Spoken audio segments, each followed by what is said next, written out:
آپ کی بہترین ساتھی آپ کی صحت ہے، اگر یہ ساتھ چھوڑ دے تو آپ ہر رشتے کے لیے بوجھ بن جاتے ہیں۔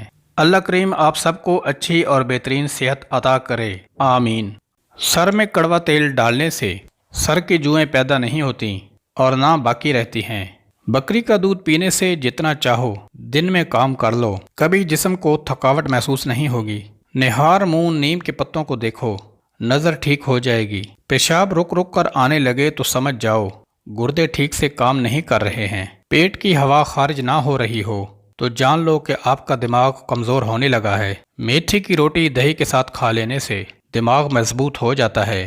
چائے سے پہلے پانی پیو، زندگی بڑھ جائے گی۔ شام کو آئلی چیزیں کھانے والا بندہ بہت جلد بیمار ہو جاتا ہے۔ جس گھر میں سفیدے کا پودا لگا ہو وہاں پر زکام کی بیماری نہیں آتی۔ گنے کا رس پی لینے سے معدے کا مریض شفا یاب ہو جاتا ہے۔ مصری اور سیاہ منقع کھانے والوں میں کبھی خون کی کمی نہیں آتی۔ حمل کے دوران گرم چیزوں سے پرہیز کریں، اس سے بچہ کمزور ہونے کا خدشہ ہے۔ 3 سانسوں کے اندر پانی بیٹھ کر پینے سے مردانہ طاقت بڑھتی ہے۔ اگر آپ کو لیٹے ہوئے بھی چکر آ رہے ہیں تو اپنا 1 پاؤنڈ ٹھنڈی زمین پر رکھو، چکر آنا بند ہو جائیں گے۔ گوبھی کا چھلکا کھا لیا کرو، اس سے چہرہ تر و تازہ اور خوش باش ہو جائے گا۔ صبح کو 1 روٹی کھا لینے سے انسان کے دل کی دھڑکن متوازن رہتی ہے۔ دوپہر کو روزانہ گاجر کھانے سے بدن میں خون کی کمی نہیں ہوتی۔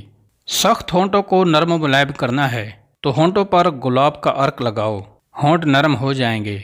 آٹے کو گوندتے وقت ادرک کا پانی ملاؤ، روٹیاں نرم بنیں گی۔ روزانہ پیاز کھاؤ، چہرے پر جھریاں نہیں آئیں گی۔ کالی مرچیں چبانے سے پٹھوں میں درد کا مسئلہ ختم ہو جاتا ہے۔